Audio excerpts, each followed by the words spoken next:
Hey everyone, did Dr. Fauci lie to all of us this whole time? If you want to find out, stay tuned after this.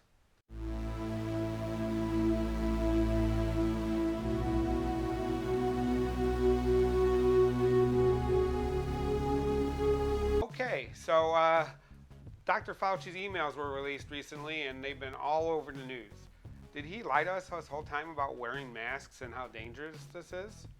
I don't know, but if you're looking around, make sure that you like and subscribe below so you never miss any of my videos. But what I've come across recently was this specific meme online. Let me show you. Basically, it's a picture of Dr. Fauci when he was much younger, and it says, "I made you dumbasses wear masks for an entire year for no reason. How do you feel about that?" So, this is based on some of Dr. Fauci's emails that were released from a Freedom of Information Act from some news organizations. And I was looking through them and I was wondering, well, where did this kind of come from? And from those emails, it looks like back in February 2020, he had replied to an email about somebody traveling, if they needed to wear masks or should they be worried about it. And he basically said it shouldn't be a problem, we shouldn't need to wear masks. And that's kind of where this entire firestorm has come from. But I was thinking back, and I was kind of trying to remember what we were experiencing and whatnot. And I came across a great New York Times article that kind of outlined the advice that was publicly given at the time about mask wearing. And back in the early days of this pandemic, I definitely remember them saying not to wear masks, not to go out and buy masks, because there was definitely a shortage. So I understand why he would have said that, because back then we were just learning. But let's hear it in his actual own words. Is more so not for that gotcha purpose, but in terms of protecting yourself using a mask. Yeah. In March of 2020, April 2020, even on my own YouTube channel as a family medicine doctor, I was urging people to not rush to buy masks at that time, because the information we had at the time wasn't focused on asymptomatic or pre-symptomatic spread. There were shortages of PPE. Like I was seeing patients in March with no masks, not because of inadequate PPE, but because we didn't think that was mandatory. So yes, and that's what I was saying then. And then when we found out three things, I mean, thank you for bringing that up, because that's when I get accused by people who want to do the gotcha that are flip-flopping. There's no flip-flop. Back then there were three things. A, we were told that there was a shortage of PPE and masks, and we felt, we don't want to take it away from others. Secondly, there were no data, meta-analysis at the time, that masks were effective outside of the hospital setting. And then three, importantly, we didn't fully realize how pervasive asymptomatic spread was. So what changed? A, it was clear there was no shortage of masks. Cloth masks work. Meta-analysis showed that, in fact, even outside of the hospital settings, masks work. And third, we were hit with the realization that anywhere from 50 to 60% of transmissions occur from asymptomatic people. That's the reason why we went from saying you don't really need to wear a mask to you should really wear a mask. That's not flip-flopping. That's taking evolution of data and then making your recommendations based on the data. Okay, so this is an interview that Dr. Mike, who's a very influential personality online. He's a doctor in New Jersey. He's been on the front lines of this pandemic from the beginning, putting out great information. So I'll link to his article, his YouTube channel below. This specific video, obviously, will be the one I link to. But he's been out front in providing great information with Senator Schumer, and he was actually in the last video about the COVID myths.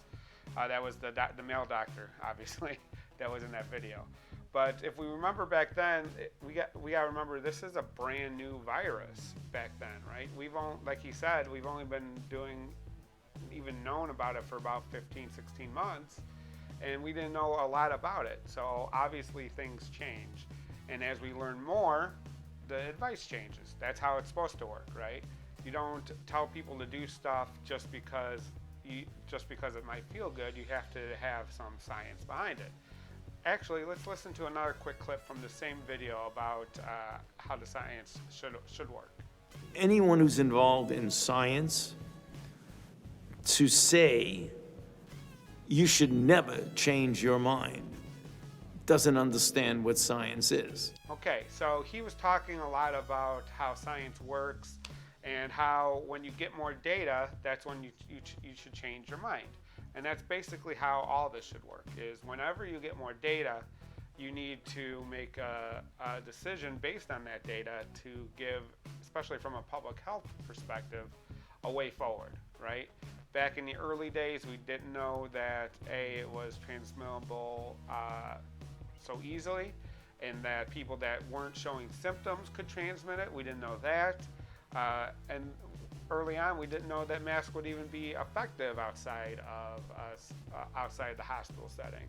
So there was a lot of things that we weren't aware of because we initially thought you had to have the N95 mask, but cloth masks were working just fine, especially when both people that were nearby each other were wearing it. So I think it makes sense why back in February 2020, when we were months into this pandemic, that the advice he had given somebody was not to wear masks. That was also the advice that was given publicly, so this wasn't something secret, right? This wasn't something that he told in private somebody else and said in public something different, right? So we gotta keep in mind that this pandemic has been going on for a long time, that this virus is new. We had coronaviruses before, but this is a new strain of it that made it very, very deadly and very transmittable. So they had to learn like all the differences that had to go along with it. So no, this wasn't some bait and switch, some flip-flop, or some secret plan to make everybody wear masks against their will. This was legitimately how the science works. When you starting off and you don't know a lot about it, you give the best information based on what you do know, and then as you learn more, you change your advice, you change the public advice to match the new information that you learned about it. And the fact of the matter is, COVID has been very transmittable if you're asymptomatic, and it's very contagious, and it's deadly. We're well over 600,000 deaths in the United States. If you look at, I saw a study, they look at excess deaths. Basically, most years you can pretty much know how many people died in any given year. And they looked at if there was deaths outside of what would be normal during this period, during this past year. So, and they found an excess deaths nearing 1 million people in the United States. So we got to remember early on, there wasn't enough hospital beds, there wasn't enough stuff, so a lot of people ended up dying at home and not being categorized as dying from COVID. So we are pushing probably close to 1 million deaths in the United States. So it is a deadly pandemic. If you're unvaccinated still, please wear a mask. If you're not, and if you are unvaccinated, please go get vaccinated. It's easy to get. Most places you can just walk in at this point to get it, and if not, make the appointment. They're widely available, they're free, they're safe. Hundreds of millions of people have taken this vaccine, so they're completely safe at this point. So go take the vaccine. But hopefully you got something out of this. If you did, please like the video below. In the comments below, tell me what is your earliest memory of the mask advice that you saw on TV during the beginning of last year.